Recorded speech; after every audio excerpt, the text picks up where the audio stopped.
মুখরোচক খাবারগুলোর মধ্যে পুরি, সিঙ্গারা, সমুচা এগুলো যেন বাঙালির একটা আবেগের জায়গা। এগুলো ছাড়া যেন বাঙালির বিকেল অপূর্ণই থেকে যায়। কি যেন নেই এরকম মনে হয়। আজ খুব সহজে মাত্র ১ কাপ ময়দা দিয়ে কিভাবে পারফেক্ট ডালপুরি বানাতে পারবেন সেই রেসিপিটাই নিয়ে এসেছি। তো হ্যালো এভরিওয়ান, আসসালামু আলাইকুম। Welcome to Suparna's kitchen. খুব সহজে কিভাবে ডালপুরি তৈরি করা যায় সেই রেসিপিতেই চলে যাচ্ছি। প্রথমে আমার লাগবে হাফ কাপ পরিমাণ ডাল। ছোট যে মসুরের ডাল সেই ডালগুলোই নিয়েছি। ডালগুলোকে ভালোভাবে ধুয়ে নিয়ে তাতে দিয়ে দিচ্ছি হাফ চা চামচ পরিমাণ লবণ, হাফ চা চামচ পরিমাণ হলুদ গুঁড়ো, দিয়ে দিচ্ছি 1 চা চামচ পরিমাণ সয়াবিন তেল। সবগুলো উপকরণ দেওয়া হয়ে গেলে দিয়ে দিচ্ছি পর্যাপ্ত পরিমাণে পানি। পানিটা আমি ততটুকু দিব যতটুকু আমার ডালটা সেদ্ধ হতে লাগবে। আপনারা আপনাদের পরিমাণ মতো দিয়ে দিবেন। এবার ডালগুলোকে আমি সেদ্ধ করে নিব। দেখুন ডালগুলো যখন এই পর্যায়ে চলে আসবে, মানে প্রায় 80% সেদ্ধ হয়ে গেছে, এই পর্যায়ে চলে আসলে এটাকে আর ঢেকে দিব না। ঢাকনা খোলা অবস্থায় ঠিক এভাবেই আরো 7 থেকে 8 মিনিট এটাকে আমি জাল করে নিব, মানে পানিটাকে একদম শুকিয়ে নিব। এবং এই পর্যায়ে কিন্তু ডালটা 100% সেদ্ধ হয়ে গেছে। এবার এটাকে আমি চুলা থেকে নামিয়ে নিব। চলে যাচ্ছি পরবর্তী প্রসেসে। চুলায় একটা কড়াই বসিয়ে দিয়েছি, তাতে দিয়ে দিয়েছি হাফ কাপ পরিমাণ সয়াবিন তেল। তেলটা গরম হয়ে গেলে দিয়ে দিচ্ছি হাফ কাপ পরিমাণ পেঁয়াজ কুচি এবং 3 থেকে 4টা কাঁচামরিচ কুচি। এবার তেলের সাথে পেঁয়াজ মরিচগুলো ভালোভাবে কিছুক্ষণ ভেজে নিব। কিছুক্ষণ ভেজে নেওয়ার পর কিছু মশলা দিয়ে দিব। দিয়ে দিচ্ছি হাফ চা চামচ পরিমাণ লবণ, হাফ চা চামচ পরিমাণ হলুদ গুঁড়ো, হাফ চা চামচ পরিমাণ মরিচ গুঁড়ো এবং দিয়ে দিচ্ছি অল্প একটু জিরা গুঁড়ো। জিরা গুঁড়োটা অপশনাল, না দিলেও চলবে। আর দিয়ে দিয়েছি 1 চা চামচ পরিমাণ আদা রসুন বাটা। এবার সবগুলো মশলাকে ভালোভাবে মিশিয়ে নিব এবং কষিয়ে নিব। ঠিক ততক্ষণ পর্যন্ত কষাবো যতক্ষণ না মশলার যে কাঁচা ভাবটা রয়েছে সেটা চলে যাচ্ছে। কিছুক্ষণ কষিয়ে নেবার পর সেই যে ডালগুলো আমরা সেদ্ধ করে রেখেছিলাম সেই ডালগুলো দিয়ে দিচ্ছি। এবার মশলার সাথে ডালগুলো খুব ভালোভাবে মিক্স করে নিব। আমরা যেহেতু ডালপুরি বানাবো সেক্ষেত্রে কিন্তু এই পানি সহ ডালটা ব্যবহার করা যাবে না। তার জন্য এখানে ডালটাকে প্রায় ভাজা ভাজা করে ফেলতে হবে। ডালের মধ্যে যে পানিটুকু রয়েছে তা শুকিয়ে ফেলতে হবে।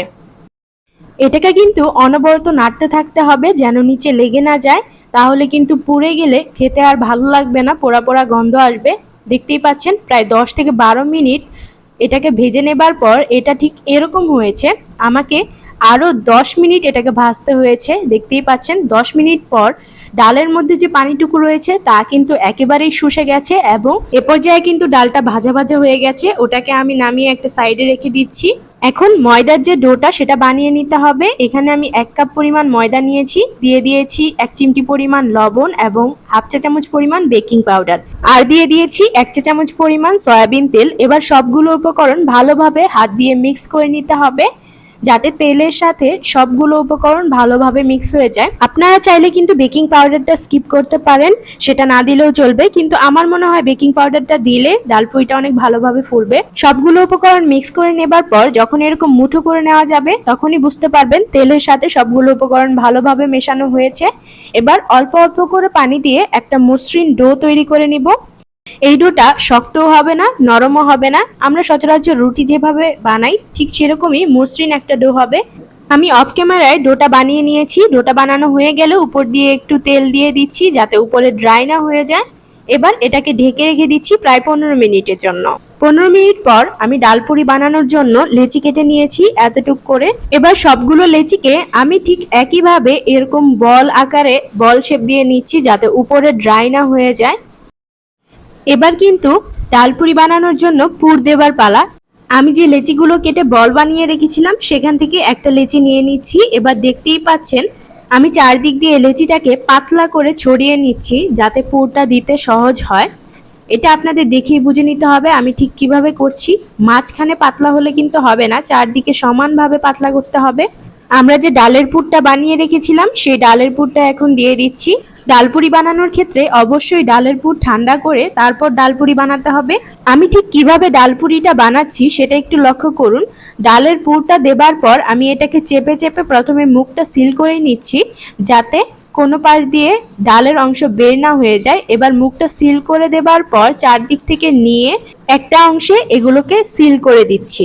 দেখতেই পেলেন আমি ঠিক কিভাবে ডালপুরিটা বানালাম। আমি আরেকটা বানিয়ে দেখাচ্ছি। এটাকে চারপাশ থেকে ছড়িয়ে পাতলা করে নিতে হবে। মাঝখানে নরম থাকলে কিন্তু হবে না। মাঝখানে যদি আপনি পাতলা করে দেন তাহলে যখন আপনি পুরিটা বেলবেন তখন কিন্তু ডালটা বের হয়ে যাওয়ার সম্ভাবনা থাকবে। যেহেতু পুরিটা বানানোর সময় যখন আমরা চারপাশ থেকে মুখটা সিল করে দিয়ে সবটুকু অংশ একসাথে জুড়ে দেই তখন কিন্তু এই পাশে একটু মোটা অংশ থাকে, দেখতেই পেলেন। তার জন্য একটু ওই পাশে বেশি রাখবেন, তাহলে কিন্তু দুই পাশে ব্যালেন্স হয়ে যাবে, ডোটা দুই পাশে সমান থাকবে। এবার আমি ঠিক কিভাবে বানাচ্ছি দেখুন। প্রথমে হাত দিয়ে একটু দুই পাশেই চেপে চেপে নিচ্ছি। প্রথমেই কিন্তু এটিকে রুটির মতো বেলার কোনো প্রয়োজন নেই। প্রথমে হাত দিয়ে একটু চেপে চেপে পাতলা করে নিয়ে তারপরে একটু আলতো হাতে এটাকে বেলে নিবেন। অবশ্যই এই কাজটা আলতো হাতে করতে হবে, না হলেই কিন্তু ডালটা বের হয়ে যাওয়ার সম্ভাবনা রয়েছে।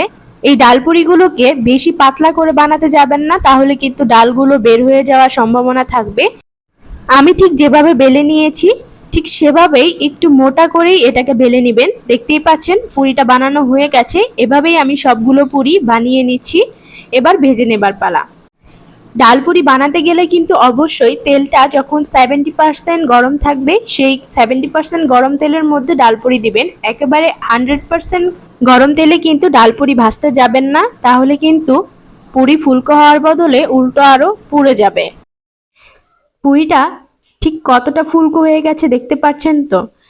আপনারা যদি আমার টিপস ফলো করে ঠিক এভাবেই ডালপুরি বানান, আশা করছি আপনাদের পুরিও এরকম ফুলকো ফুলকো হবে।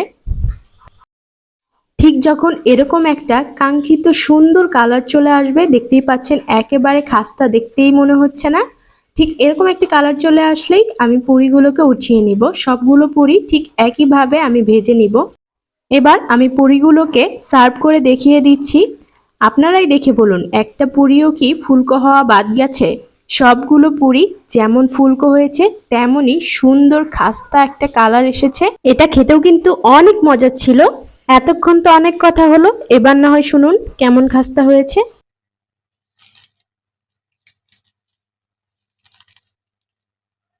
বাইরে থেকে কিনে আনা পুরিগুলো যেমন হয় মুচমুচে খাস্তা, ঠিক তেমনই হয়েছে।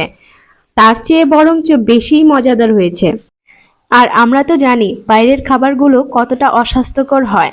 তার চেয়ে যদি ঘরে খুব সহজেই এত সুন্দর এত মজার খাস্তা ডালপুরি বানানো যায়, তাহলে আর কেন বাইরে থেকে কিনে খাবো বলুন তো। খুব সহজেই বিকালের নাস্তা হিসেবে এটা বানিয়ে ফেলুন। আর আমাকে জানিয়ে দিন আপনাদের কেমন লেগেছে।